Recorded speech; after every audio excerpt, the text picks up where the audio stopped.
Oh, you want me to say it? Oh, that would be a good outtake.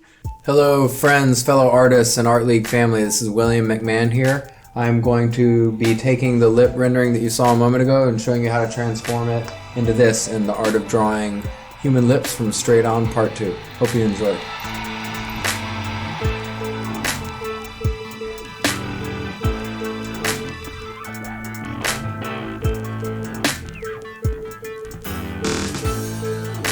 Okay, today I am going to be working on the art of drawing lips from Straight On, Part 2. I am going to be showing you techniques for how to take this initial drawing, which was done for instructional purposes, to try to lay out a manner in which one can go about cultivating lips, sort of following a formula for how to get the shape and giving some general principles about how to do our rendering on the lips as far as using contour lines, line following form to show the lips as being a different value from the flesh of the face, and also to show the contour of the lips, how they are dipping in towards the mouth opening and then rolling back out on the lower lip. And then also using this because lips themselves really do have tons and tons of lines and creases comprising the lip surface themselves. So what I'm doing now in moving the drawing forward is I'm trying to make the drawing appear more representational and also more three-dimensional.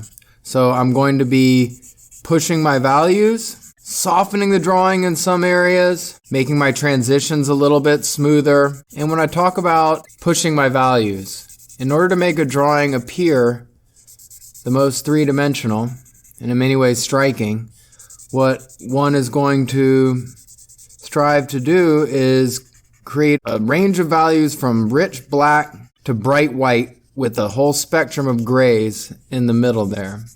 And the only way that we can be informed about how to create our shading is through light source. So I'm going to, again, I have reinforced my light source coming from the upper left. Whenever we're doing renderings, we always want to be hyper mindful of light source. Understanding the way light works on objects, the way highlights are created on objects, how shadows are created on objects, and shadows are cast from objects, either onto a surface or onto other objects. That's the key to being able to create a drawing that appears three-dimensional. And so I've been alternating between using a dirty blending stump, just to get the lines a little bit less distinct, and then actually my mechanical pencil to then reinforce my lines, make them a little bit more precise and informed, and to then just keep pushing my value. We want to remember, based off of the first part of drawing lips, that for humans, the upper lip is going to be comprised of 3 muscles, one here, and one here, and the lower lip is going to be comprised of 2 muscles, one here and one here. And based off of that quick demonstration drawing that I did, I want everyone to embed the mantra of upper lip dark, lower lip light into your artistic brain. Now, there are certain exceptions where that will not be the case, and the only instances of that happening are going to be when a person is lit from below, which is very unusual. That would be something like, so I have a mark here that I'm not satisfied with. I'll go in with my eraser. We think of drawing as a push and a pull. But the only kind of time that people are normally going to be lit from below is going to be if you're sort of in a dark room looking at an iPad or a tablet, or maybe you're around a campfire. We're pretty much always lit from above. Lights are going to be on the ceiling. Lamps are going to be above us or on the same plane as our face. The sun is above us. The moon is above us. So getting in the habit of just thinking upper lip dark, lower lip light is going to help you, especially if you're doing a small rendering or you have a short period of time to render. Just having that knowledge there is going to be very helpful. I have to do my little soft contours, dipping the viewer's eye down this philtrum. The philtrum is going to be the little teardrop shaped form underneath your nose. And that's actually a very, very important landmark in portrait drawing. I'm going to give a little bit more context for the muzzle, what's going on beyond the lips. The muzzle is this form and kind of collection of muscles that are going to exist from the edge of the nose and around the lips, and then going to be existing until we come to our chin. So if we have the upper lip dark and the lower lip light would be an indication that it is catching a highlight. And so therefore we're thinking of the lower lip protruding off of the face, catching a highlight. And then whenever anything catches a highlight, it is conversely going to be casting a shadow. So there's not a distinct break from the lips on back onto the flesh. So you got to be sort of careful with that. But we do want to show a shaded area underneath the lip. And even with the muzzle, I'm considering doing some cross contouring to inform the viewer about the shape of the muzzle. Just giving a little bit more context for chin in the beginning of the jaw. Using my finger right now to just create a little bit more softness and just a soft, even value. We're going to be bouncing around the drawing, always trying to think about progressing drawings as a whole, not sticking to any one part of the drawing too long. And normally I'd be kind of referring to, okay, if we're doing a portrait drawing, don't stick to the lips too long, don't stick to the eye for too long or the nose for too long. Continue bouncing around and progressing the drawing as a whole. However, even when we're doing simply a study of the lips, I'm just instinctively moving around the drawing, push and pull, get information down, take it away, add, subtract, alternate mark making tools. Now I'm going to come back now at this point and I'm going to reinforce this dark opening where the lips are connecting. Even when the mouth is closed, this is an orifice. It's a good place to lean. And now I'm going to do some value. I'm going to reinforce and roll these contour marks that I gave myself contour guidelines in step 1 to help inform me on how the direction of my marks can be consistent and informative to the viewer. So I'm kind of following these guidelines that I gave myself. And I'm rolling out from that opening.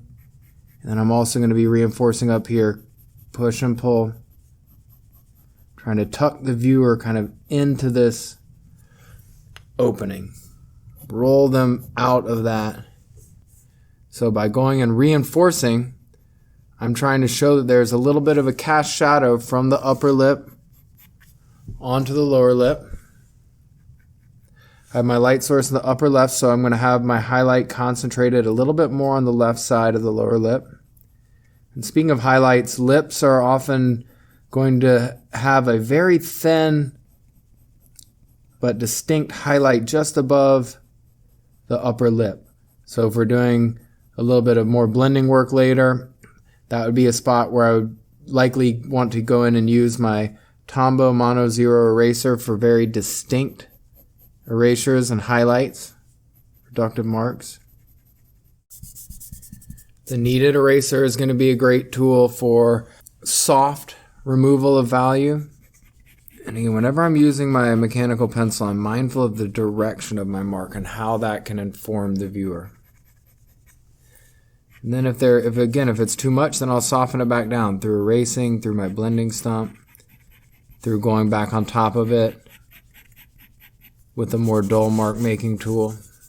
And you see too when I'm doing my hatch marks that I'm going quickly, and that's because for me when I'm doing hatching, if I can build a nice rhythm, that's actually going to lead to more consistent marks. I'm not in a rush, but if I were to try to make each one of these marks distinctly and slowly, I could do it, but it would actually probably be even more difficult to achieve uniformity in addition to being more time consuming. I'm going to go across, take out my Faber-Castell 6B Jumbo just to get value a little more quickly. I have a lot of lines and they're still going to be there, but now I'm going to go and I'm going to just apply more value more quickly, get that upper lip darker.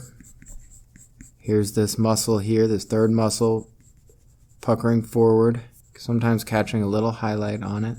And the shape of the upper lip is going to mimic that dip of the philtrum. So again, I'm doing this for the sake of time. I'm using horizontal marks and trying to be blended, but again, it's really nice detail to really make these marks using vertical hatch marks to really roll the viewer out from that opening out to this peak here where the lower lip is extended out furthest, and then it starts to roll back down and transition into the muzzle, which is then going to transition into the chin. Shapes fitting into shapes. Bouncing around the drawing, progressing the drawing as a whole, always hyper aware of light source. And then if we have our contours, we flatten out in the middle, and then we start rolling towards this edge. Same thing, then rolling in this direction. I want to leave some highlight, a little more highlight on the side closest to the light source, which is the viewer's left. Think of the chin as being like an oval or like a lemon lime.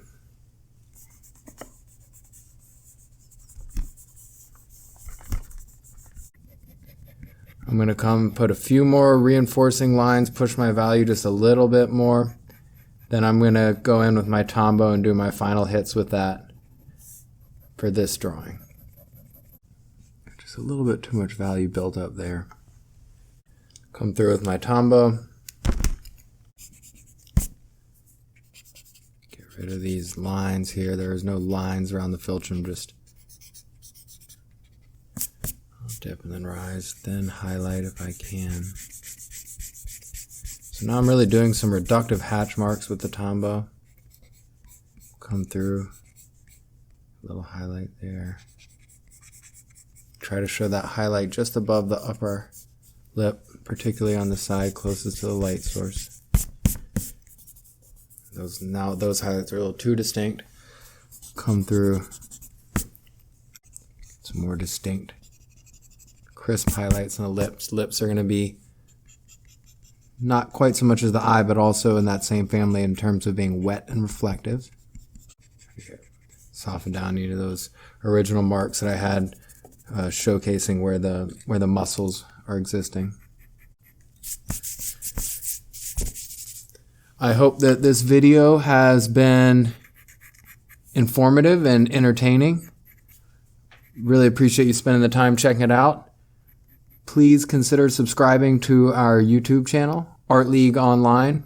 Rio, David, and I are working very, very diligently to provide you with excellent content on a regular basis.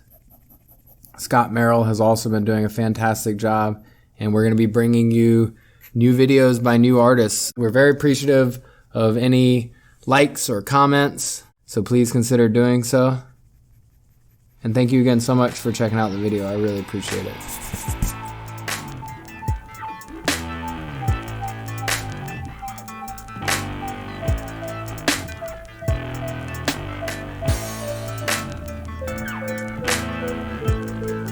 And thank you all again so much for taking the time to observe the video. I hope that it was beneficial. If you have any questions or ideas or requests for future demonstrations, please just put them in the comment section.